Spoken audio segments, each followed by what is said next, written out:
Helicopter जो थे जो वर्क कर रहे थे, इसमें से जो तीसरा MI-17 हेलीकॉप्टर था जो इस फॉर्मेशन का, उसके पास इंफ्रारेड से बचने के लिए कोई भी फ्लेयर्स नहीं थे।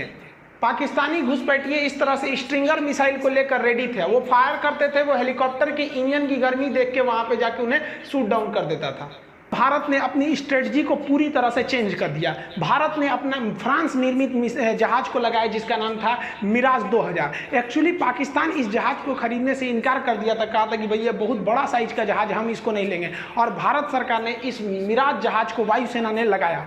ये मिराज जहाज जो लेजर गाइडेड बम से हमला करते थे, तो ये सबसे बड़ा, आप कहिए तो वायुसेना का जो ऑपरेशन सफेद सागर था उसमें सबसे निर्णायक भूमिका मिराज 2000 लगाया। ये तो पाकिस्तान में घुस के पाकिस्तानियों का बलात्कार कर दिया, ऊपर से ही मारा, इतना हमला किया कि कमर टूट गई कारगिल की लड़ाई में। कह रहे थे कि बहुत बड़ा साइज है, बहुत बड़ा साइज है तो बढ़िया से तो धोबो किया है। और अभी याद रखो इसका बाप आ रहा है, बाप इसी का मिराज 2000 का राफेल पुरान हो गया, तगड़ा अभी और है। जमीन पर बफोर्स तोप और रॉकेट गरज रहे थे, जबकि हवा में मिराज जो था वो फ्लेयर छोड़ के दुश्मन की मिसाइलों से बच जाता था। ये फ्लेयर जो होते हैं दुश्मन की इंफ्रारेड मिसाइलें से बच जाते हैं, और ये लेजर गाइडेड बम गिरा देते थे।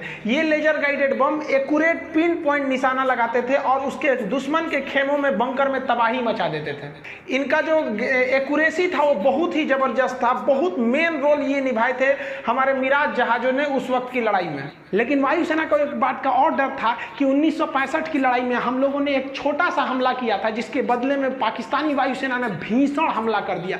इस बार उनके हमले से डर नहीं था। एक्चुअली दिक्कत क्या था कि पाकिस्तानी घुसपैठिए जो थे, उनकी नॉर्मल लाइट इन्फेंट्री के जो जवान थे वो घुस चुके थे पूरी हथियार को लेकर, और हम लोग को दिख भी नहीं रहा था। और अगर वायुसेना भारत की पाकिस्तान की दोनों घुस जाएगी तो इसमें सबसे बड़ा फायदा क्या होगा, नीचे के घुसपैठियों को, क्योंकि हमारे जो जवान चढ़ रहे थे उनको तो ये पाकिस्तानी घुसपैठी मारिए रहे थे आराम से, ऊपर से उनकी वायुसेना भी मारने लगती थी। लेकिन इसीलिए भारतीय वायुसेना ने श्रीनगर एयरबेस, पठानकोट एयरबेस से अपने जो जितने भी घातक जो इंटरसेप्टर जहाज थे MiG-29, इसको तैनात रखा था कि अगर पाकिस्तानी वायुसेना आएगी तो तुम उससे जाके लड़ जाना, कारगिल के एरिया में घुसने ही मत देना। इसी बीच सबसे भीषण घटना हुई थी भाई 24 जून 1999 को। हमारे दो जगुआर जहाज जो थे वो रेकी पे निकले हुए थे। इसी जहाजों ने क्या किया, उनको लगा नीचे एक तो गुलटेरी जगह था, इन जहाजों को लगा कि भाई नीचे काफ़ी ज़्यादा फौज है, और वो नीचे काफ़ी फौज का जमावड़ा था।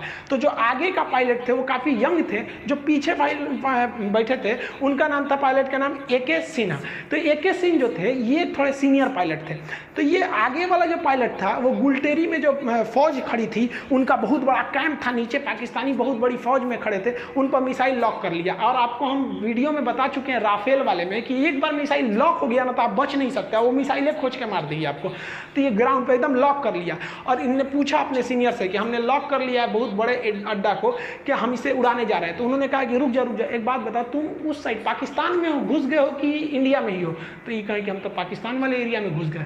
कहा कि मत मारो, क्योंकि इस दिल्ली का सीधा आदेश है कि आप पाकिस्तान के एरिया में हमला नहीं कर सकते। ये बहुत अच्छा डिसीजन था, क्योंकि एक साल पहले हम लोगों ने 1998 में परमाणु बम फोड़ा था, पूरी दुनिया हमारे खिलाफ थे, जैसे अभी ईरान के खिलाफ है, उस समय हमारे खिलाफ थी।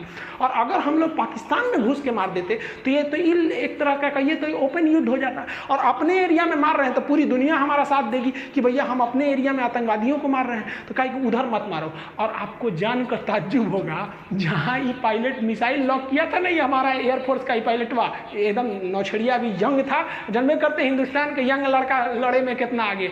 और किस्मत अच्छा था, नवाज शरीफ उनके प्रधानमंत्री और उनके थल सेना अध्यक्ष परवेज मुशर्रफ, ये लोग उसी कैंपों में थे। सोचिए अगर सीनियर मना नहीं किया रहता तो जूनियर तो धो दिया रहता।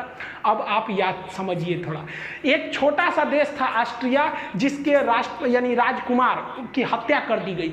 उस हत्या की वजह से प्रथम विश्व युद्ध चालू हो गया। वही हाल था यहाँ, एक परमाणु संपन्न वाला दूसरे देश के परमाणु संपन्न के सेना अध्यक्ष को मार देने से कुछ खास बवाल नहीं होता है, क्योंकि सेना लड़ने के लिए, लेकिन राजनीतिक व्यक्ति की हत्या करने पर बवाल हो जाता है।